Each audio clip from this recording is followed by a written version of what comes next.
bad problem, okay? Yeah, go ahead, please. Said many times that the U.S. is doing far better than any other country when it comes to testing. Yes.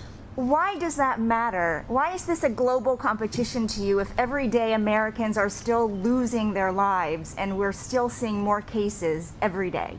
Well, they're losing their lives everywhere in the world, and maybe that's a question you should ask China.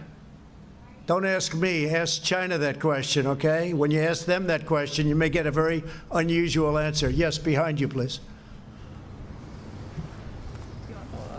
Sir, why are you saying that to me specifically?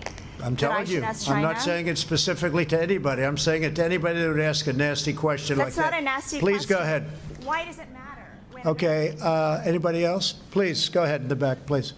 I have two questions. No, it's okay. But We'll you go over pointed here. to me. I have two questions, Mr. President. Next, please. But you called on me. I did, and you didn't respond, and now I'm calling on Sorry, I just the wanted young lady in the back, please. I just wanted to let my colleague Okay. finish. But can I ask you a Ladies and question, gentlemen, thank you very much. Appreciate But it. you called Thank you on- very much.